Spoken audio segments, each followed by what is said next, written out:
everyone. So today I wanted to just kind of give a review and also do a flip through, which is something that I don't know if I've ever really done that. I might have done that for the 1 month update in the yellow paper house, but I thought it'd be kind of cool just to kind of do a flip through in this Archer and Olive bullet journal. So if you have not been keeping up here lately, I did move out of the yellow paper house, and honestly, I haven't touched it since I got into this. I really fell in love with bullet journaling last year when I started using the Scribbles That Matter, and then I started getting like some FOMO and was seeing everybody with their beautiful Erin Condrens and everything like that. So I was like, oh, I kind of want to switch back to that, but I love bullet journaling. So I decided to get the yellow paper house because I thought that it would be a wonderful hybrid between the two. And then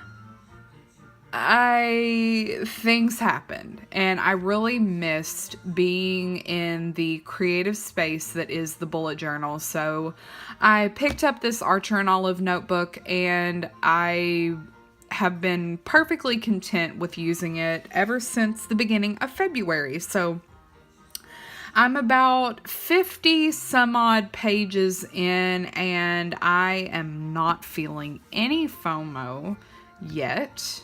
We'll see. But the great thing about the yellow paper house is it is undated, so I can go back into it if I ever feel like I want to go to something a little bit more structured or anything like that. But for right now, I am perfectly content in this. And I decided to move back into this Imperfectly Perfect bullet journal cover. So I'm just gonna give like an overview of everything and show y'all what it is that is going on in here. So first things first, I'm not entirely sure if I ever really did a good overview of this, so if I did, I will leave a link down below, but if I didn't, we're just gonna quickly go over what this is. I cannot remember the design name of this. I believe it might be Illustrated, but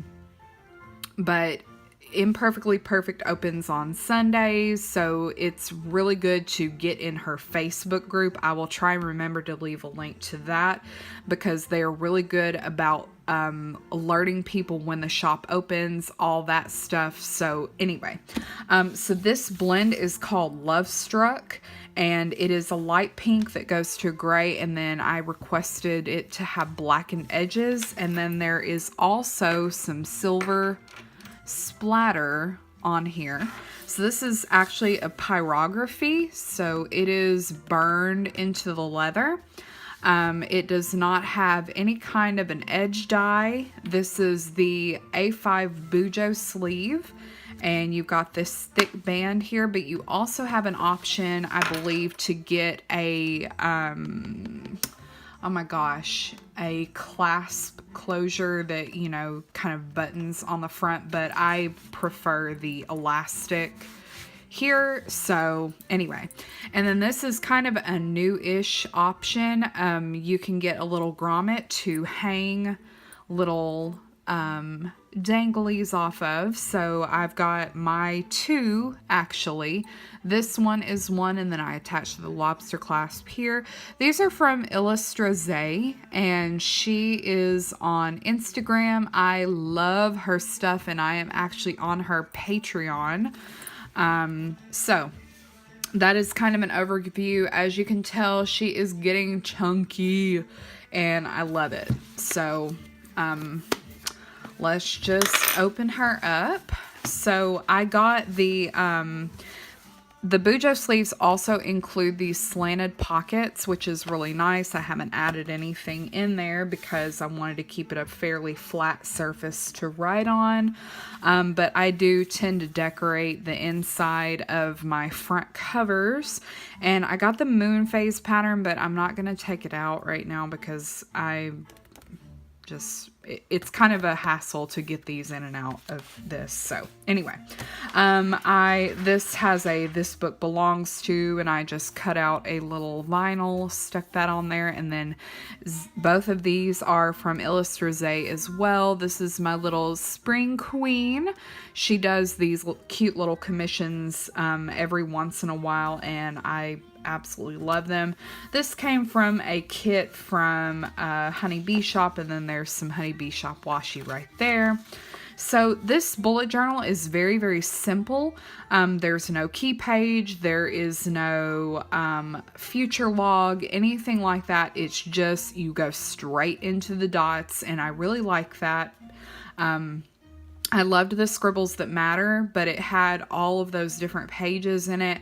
I did like that it had page numbers, but the way that I plan, I don't keep collections or anything like that. I just do strictly planning in here, so I didn't really see a need to have, page numbers or anything like that. But I do realize that I bullet journal a little bit differently than most people do.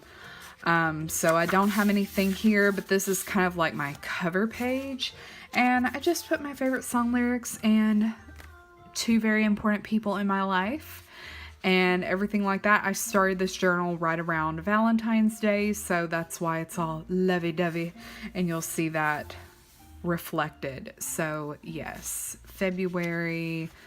I was so scared to start this journal, but the further I get into this, I'll talk about the different aspects of like the paper quality and all that. But for right now, paper quality is amazeballs, and it's bright white. It's got gray dots, so they're just dark enough to where you can see, but not so dark to where it's just distracting. So this is something that I really started implementing, and I'm not sure if I'm going to keep it or not, but I kind of like having everything that I need to do for that week on one page. I did start doing some cover pages, so I actually started this journal on the 6th. So yeah, I'm just going to shut my mouth and kind of go through this. Here's where I first started doing my distressing, and I just absolutely fell in love with it. So you'll see that a lot in here. Here's something to note. I am starting to notice that on where the signatures meet, they are trying to come apart. So that is something to note. If you don't like that, don't chunk your book up. But I'm going to go with it and see how it holds up. If it tears up, I'm going to be very sad and probably try and figure something out. But anyway, here's like the only thing that's not planning. It's the Llamas Love Lettering Every Damn Day. And I did actually keep up with it entire month, and I'm really shocked about that. So here's another this week page. And then loved this color blend. I thought that was just so pretty and soft and girly and cute.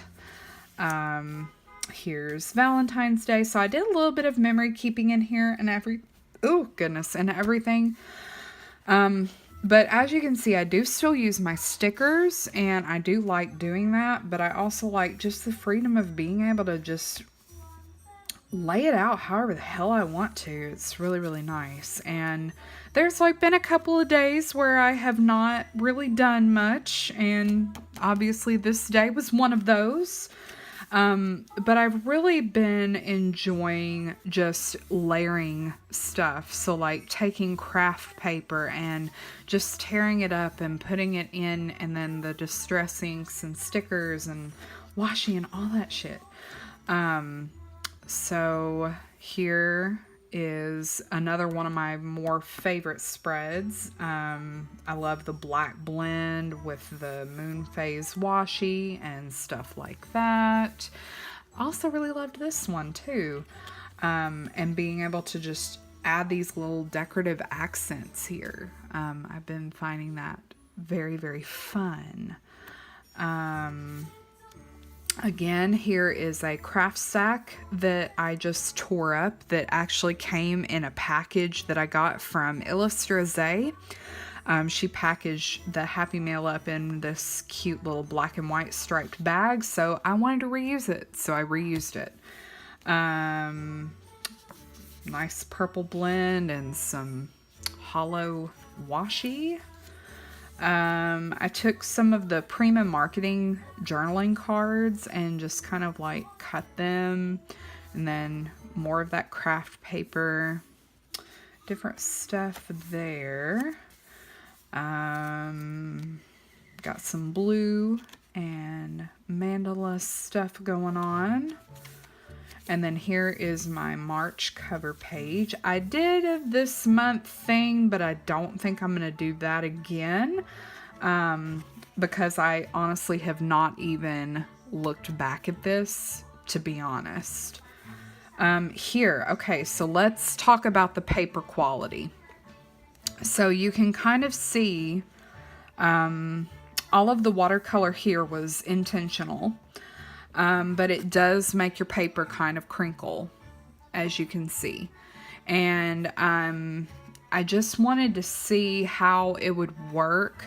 And then I added some watercolor here too. So it does make your paper crinkle, and it does chunk your book up some.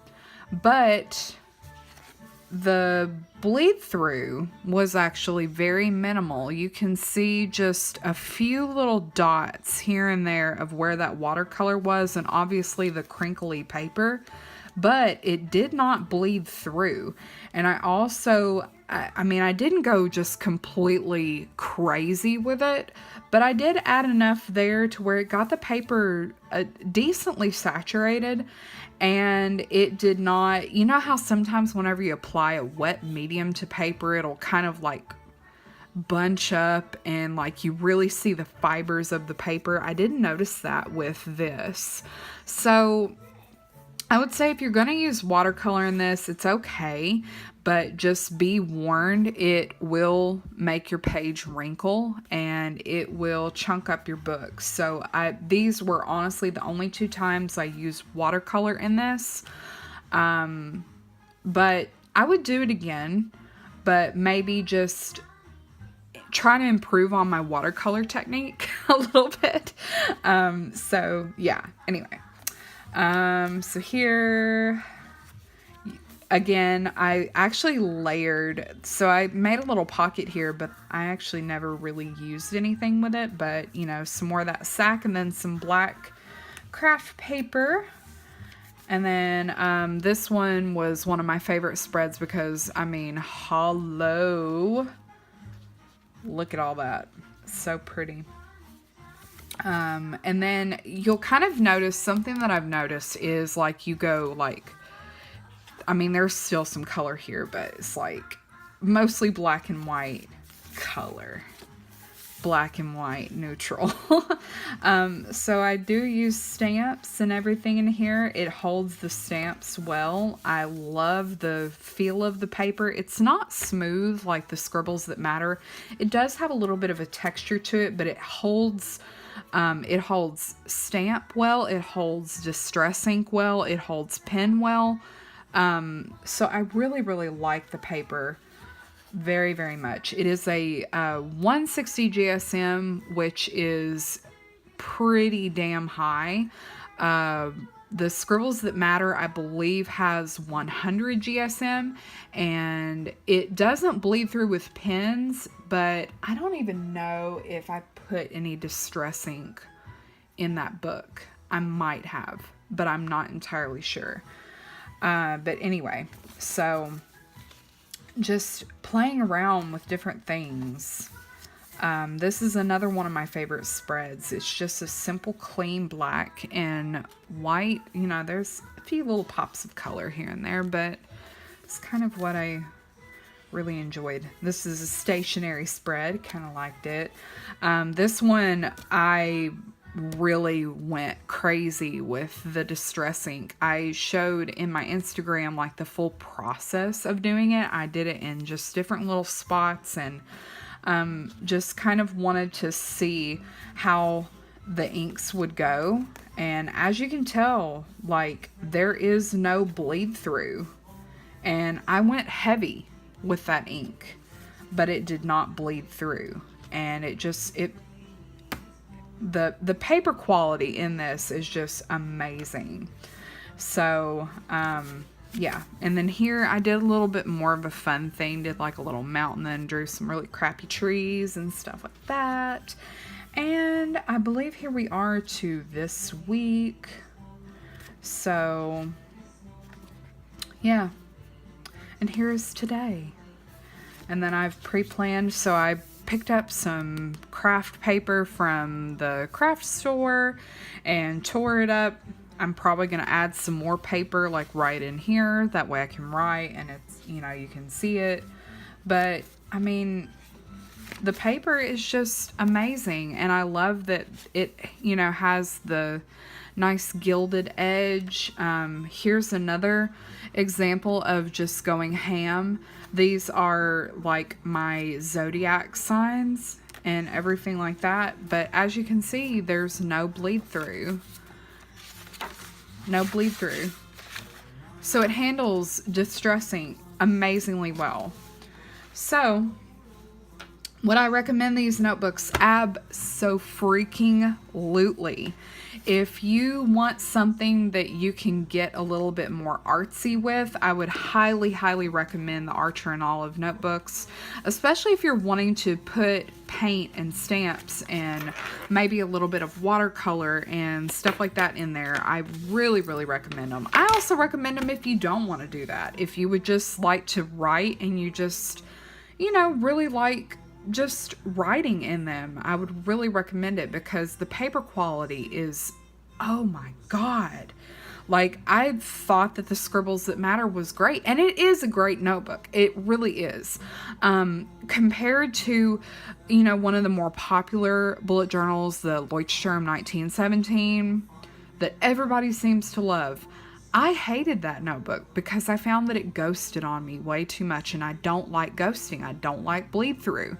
And as you can tell, I kind of put my notebook through a lot. I do different mediums in the notebook and everything like that, and I need thick paper that can handle that. So, the Archer and Olive is a wonderful option. Are they pricey? Yes, absolutely. But they're so, so well worth it. So, anyway, that is my kind of a little over 1 month in review, almost 2 months in this. Holy crap, I have been in this almost 2 months now.